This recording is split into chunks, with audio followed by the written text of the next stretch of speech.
जब किसी विशेष चीज़ का महत्व हमें पता लग जाता है तो उसकी चाह हमें पाने की ज़्यादा बढ़ जाती है। इसलिए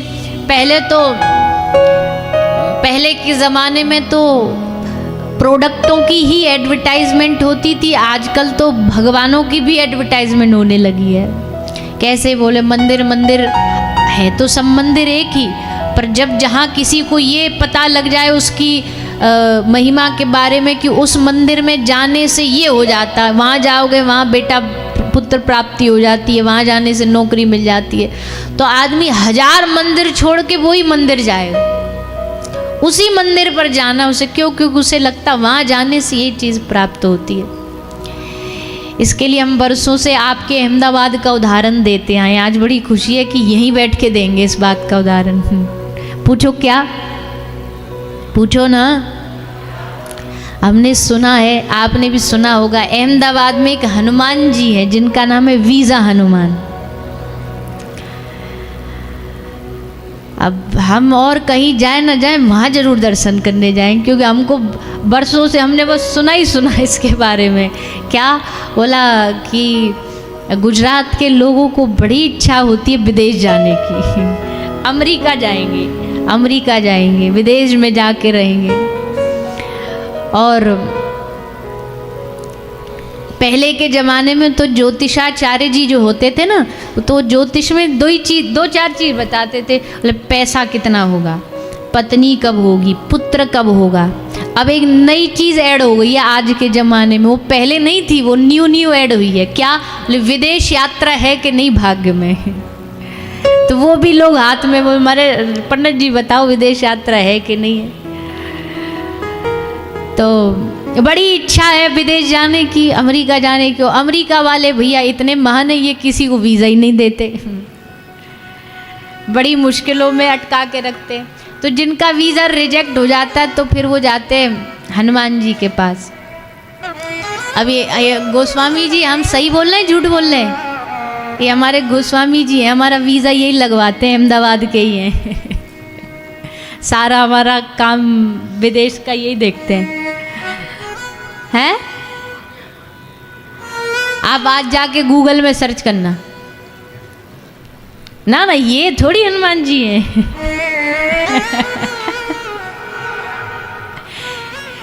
नहीं, ये एड्रेस लाएंगे कल हमारे पास, फिर हम बताएंगे आपको। जाना नहीं, जाना तो दर्शन के लिए जाना, वीज़ा लगवाने मत जाना, क्योंकि बेचारे हनुमान जी भी दुखी हो गए होंगे कि धन्य रे कलयुग का आदमी, अच्छा भला बैठा बैठा मजीरा झांझ लेके राम राम जप रहा था, सीता राम जप रहा था, तुमने वीज़ा लगवाने बिठा दिया। और मान्यता है वहाँ। हमने तो फिर वो पूरा यूट्यूब पे सर्च मारा, भैया हमें सच है कि नहीं है। तो हाँ है, पुराने अहमदाबाद में देखो। भैया आपका रिजेक्ट हुआ क्या कोई?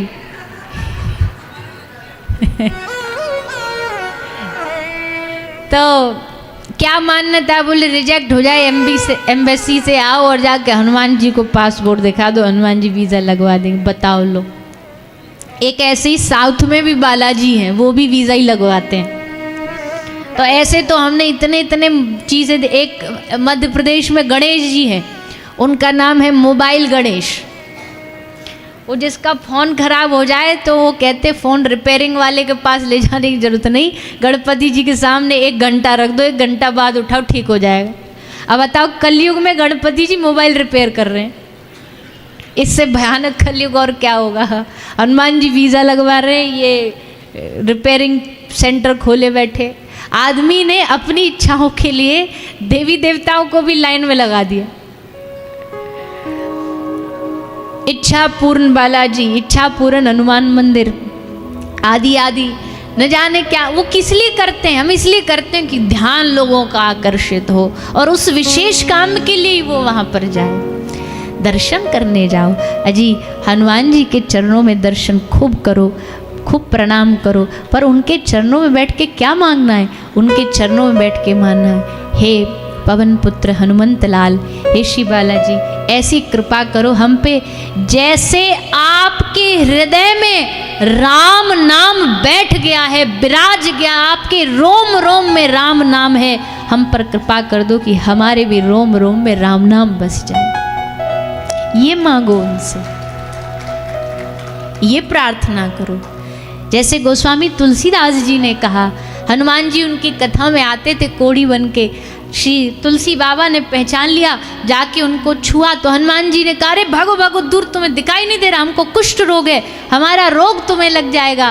बाबा तुलसी ने कहा, यही तो चाहते हैं, आपका जो राम रोग है वो रोग हमें भी लग जाए, ये भक्ति का रोग हमें लग जाए। भक्ति का रोग वायरस है, ये छूने से फैलता है, ये छूने से पूरे दुनिया में इसका वायरस फैलता है। इसलिए तो साधु के चरण छूने का महत्व है। क्यों छूते हम चरण, क्यों लड़भिड़ जाते हैं पैर छूने के लिए महाराज जी के, एक दूसरे की खोपड़ी फोड़ देते हैं। उसका लॉजिक समझिए कि उनको स्पर्श करने से, पर इसका मतलब ये भी नहीं कि जबरदस्ती स्पर्श करो, जबरदस्ती वाला सिस्टम भी नहीं। अगर कोई साधु आज्ञा देता है, उसकी आज्ञा है, परमिशन है कि आप पैर छू सकते हैं, तो ही स्पर्श करो। बिना आज्ञा के कभी साधु के चरण छूने नहीं चाहिए। दूर से प्रणाम कर लो, साष्टांग कर लो, दंडवत कर लो, पर स्पर्श तभी करो जब उनकी आज्ञा हो।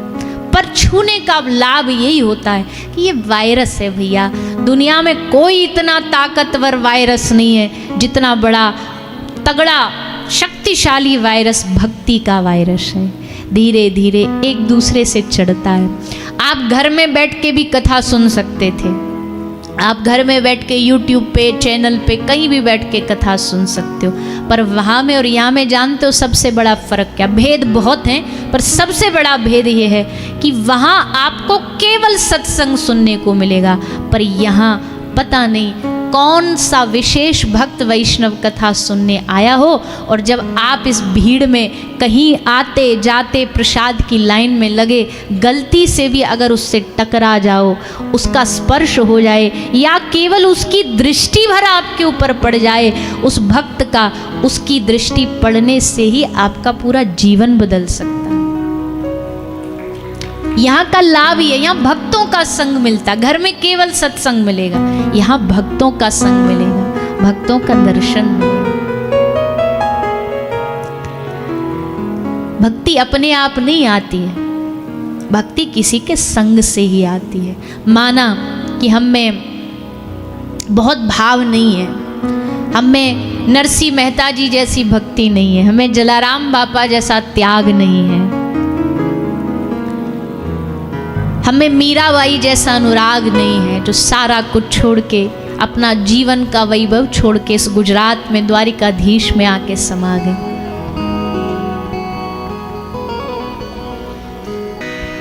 दिन रात अपना अपना करके बहुत ठगाया, दुनिया ने ठगा, मेरा मेरा मेरा कह कर के सारी दुनिया बस ठगती है, लेकिन कोई हुआ ना अपना। अपना तब तक है जब तक सबकी इच्छा, सबकी मांग पूरी कर रहे हो, नहीं करो तो सब पिताजी बेदखल कर देते, जायदाद से लिख देते हैं, उसमें न्यूज़पेपर में ऐड आ जाती है कि आज से हमारा इनसे कोई नाता नहीं, इन्होंने मनपसंद छोरी से ब्याह कर लिया, अब ये हमारा कोई लेना देना नहीं। तो भैया दिन रात अपना अपना करके बहुत ठगाया, कोई हुआ न अपना, अब अपना मुझे बना लो। भले ही हमारे हृदय में कितनी भी कमियां हो, पर प्रभु करुणा के सिंधु मालिक अपनी बिरद बचा लो। ऐसा भाव रख के भगवान के चरणों में श्री कृष्णाय वयम नुमः, अहम नुमा नहीं कहा, वयम नुमः का। क्यों? क्योंकि भागवत अकेले की कथा नहीं है, वयम मतलब हम सब मिलके प्रणाम करते। व्यास जी लिखते तो सिर्फ इतना लिखते ना, अहम नुमा, मैं प्रणाम करता हूँ, पर लिखा वयम नुमः, हम सब प्रणाम करते हैं। सच्चिदानंद रूपाय, सत्य कौन? सत्य को किसी सौगंध की जरूरत नहीं होती। आजकल जो सबसे ज्यादा झूठ बोलता है ना, वही सच की सौगंध खाता है, सबसे ज्यादा कसम खाता है। कि कोई भी बात होगी ना, कई लोग की आदत होती है, कोई भी बात होगी, तेरी कसम, अच्छा अपनी नहीं खाएंगे, सामने वाले खाएं, तेरी कसम, हमें ऐसे तेरी कसम, ये हो जाए, हर चीज में तेरी, मतलब तुमको निपटाने का फुल उसका मूड है। सत्य को सौगंध नहीं चाहिए, और जब विश्वास ही उठ गया तो सौगंध की आवश्यकता क्या है। सत्य को किसी की आधार की भी जरूरत नहीं है, किसी आधार की जरूरत नहीं है।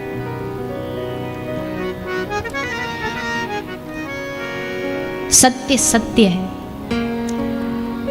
आद सच जुगाद सच, नानक होसी भी सच। सब चीज में जहां आरंभ मध्य अंत जिसका सत्य हो वही परमेश्वर है। सत कहिए जो बिल से नाही, चित चैतन्य शकल घट माही। आनंद घट घट करे आनंदा, ताको नाम सच्चिदानंदा। कौन है सच्चिदानंद? सत कहे जो बिल से नाही, जो सत्य है जो कभी न मिटता हो। चैतन्य वो सब में बैठा ही है, आपके हृदय में, हमारे हृदय में, सबके हृदय में चैतन्य रूप में बैठा है। और सबके जीवन में जो थोड़ा बहुत आनंद है ना, ये भी भगवान के ही कारण है, इसलिए वो एक उनका स्वरूप है आनंद। संसार में सब चीज़ भैया बाजार में मिल जाती है, आसानी से मिल जाती है, पर ये आनंद पैसों से नहीं खरीदा जा सकता। बताइए, खरीद सकते हो? आप कहोगे खरीद सकते हैं। हम कई लोग तर्क देते हैं, बोले पैसा सब कुछ तो नहीं, पर भगवान से कम, ऐसा कुछ है ना, भगवान से कम भी नहीं। बात सही है, हम मना नहीं कर रहे, पैसे की आवश्यकता होती है, पड़ती है। पैसा नहीं होगा तो हमारी कथा कैसे करवाओगे? हॉल बुक वाले भी पैसा लेंगे? कथा कराने में कोई फ्री में थोड़ी हो जाती है, कथा में भी पैसा लगता है। डेकोरेशन करवाओ, ये करवाओ, वो करवाओ, खाना लाओ, प्रसाद लाओ, रहने की व्यवस्था, कितनी व्यवस्थाएं। तो धन की निंदा नहीं की जाती कभी भी। व्यासपीठ से हमको नहीं लगता कोई भी कथा प्रवक्ता इस बात को कहेगा कि धन बुरा या धन कमाना नहीं चाहिए। तो वो जिस माइक पे बोल रहा है, ये माइक भी धन से ही आया है। पैसा नहीं दोगे तो ये भी बंद कर देंगे। वैसे हमारे वाले ऐसे तो नहीं है, पर भैया जीविका तो है ही ना, घर परिवार तो सबका इसी से चलता है। तो कैसे कह सकते हो कि पैसे से आनंद नहीं? बोले पैसे से भैया सुख खरीदा जा सकता है। पैसा सुख की फुल गारंटी देता है। गर्मी है, एसी ले आओ, क्या बढ़िया मजा आ जाएगा, ठंडे ठंडे में बैठ जाओगे। लेकिन बाहरी रूप से एसी आ सकता है, लेकिन भीतर की जो जलन है चिंताओं की, उसको एसी भी खत्म नहीं कर सकता, उसको सुख नहीं खत्म कर सकता, उसको आनंद खत्म कर सकता है। अगर आप भीतर से आनंदित होगे तभी आप झोपड़ी में रह कर के भी आनंद में रह पाओगे। वो भीतर का आनंद है, वो किसी किसी को प्राप्त होता है। जिसके जीवन में भगवान हो उसके जीवन में ये आनंद उसे प्राप्त होता है। इसलिए सच्चिदानंद रूपाय विश्वोत्पत्त्यादि हेतवे तापत्रय विनाशाय। दैहिक दैविक भौतिक ताप, तन का ताप, मन का ताप, धन का ताप, ये तीनों ताप बड़े खतरनाक हैं। तन में ज्वर बढ़ जाए, बुखार चढ़ गया, काढ़ा पिला दिया, दवाई पिला दी, टाइफाइड हो गया, कुछ दवाई ले ली।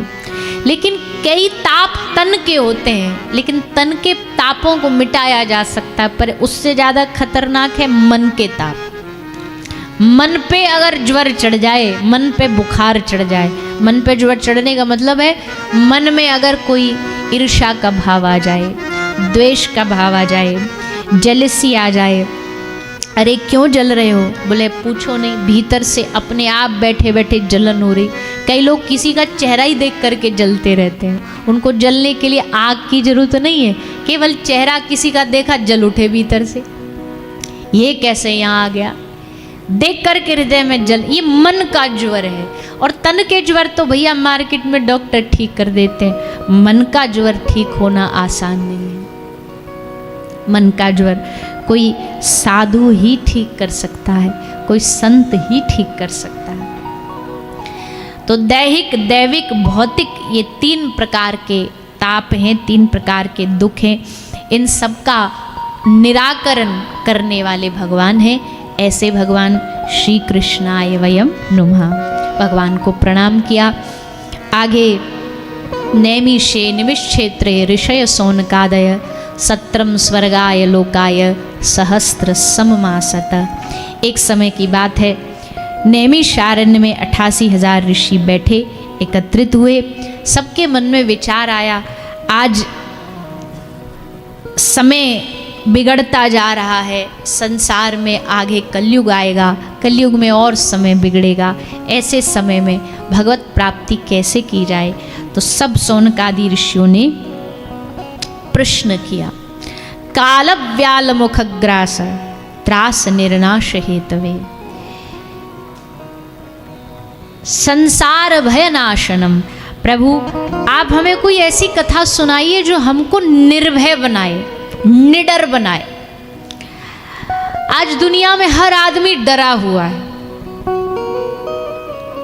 इसके पास हाथ दिखा रहा है, उसके पास भविष्य दिखा रहा है, जन्म कुंडली दिखा रहा है, ये पहन रहा है, वो पहन रहा है, क्योंकि डरे हुए। डर है। डर की अलग अलग वैरायटी हो सकती है, किसी को किस चीज का डर, किसी को किस, लेकिन एक डर सबसे खतरनाक है जो सबको है, 100% सबको है। कौन सा डर? मृत्यु का डर, मरण का डर। इससे कोई नहीं बच पाया। मृत्यु का डर सबको है।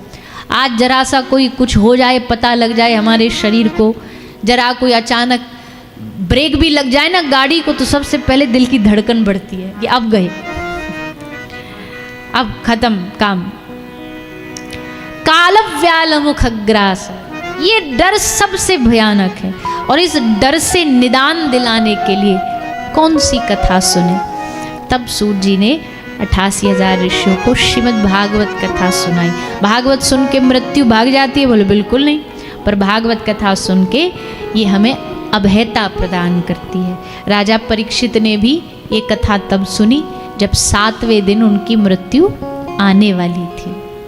7वें दिन जिसकी मृत्यु आने वाली है उसको सबसे पहली बात तो कथा में मन लग रहा है, यही बहुत बड़ी बात है। हमारा तो कोई भी टेंशन नहीं, कोई भी चिंता नहीं, फिर भी कथा में 4-5 बार तो मन जाकर के इधर उधर घूम ही आता होगा। बैठे यहाँ है, मन अभी कहीं ना कहीं खाखरा जलेबी खा रहा होगा, गांठिया खा रहा होगा, थेपला खा रहा होगा, खमण खा रहा होगा। और बताओ मैया, मदद करो हमारी। हैं? ढोकला, खांडवी, खाखरा, पात्रा, ऊंधियू। गुजराती में खाने के नाम भी ऐसे जैसे कोई मिसाइलें दागी जा रही हो। खतरनाक खतरनाक नाम है।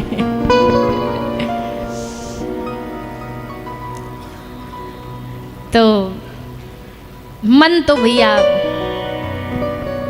2-4 5 बार तो चक्कर मारी आता है बाहर। शरीर भले यहीं बैठा होगा पर मन अच्छा वैसे नहीं जाएगा। तो आजकल ये जेब में और ट्रिल रखा होता है, ये निकलवा ले जाता है मन को कहीं ना कहीं। वैसे तो हम कथा में बोल देते हैं, कोई जरा सा भी इधर उधर डिस्टर्ब किसी का फ़ोन करेगा तो जब्त कर लिया जाएगा।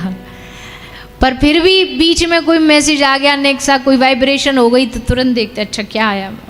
देखना जरूरी है मैसेज। भैया प्रधानमंत्री जी का मैसेज आया होगा, मिस हो जाएगा तो तबाही आ जाएगी दुनिया में।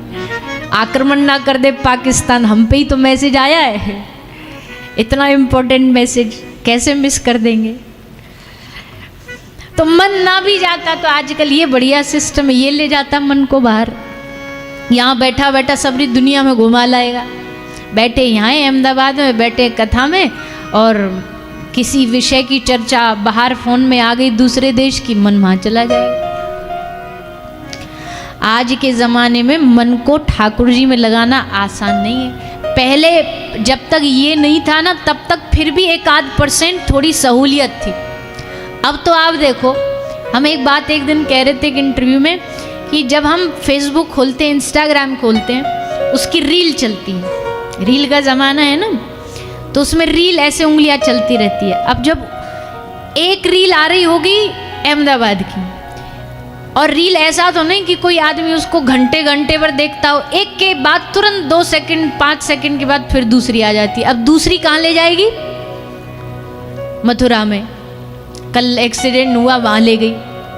फिर अगली रील कोई खिसकाओगे वो ले जाएगी बम्बई में, फिर अगली रील ले जाएगी अमेरिका में।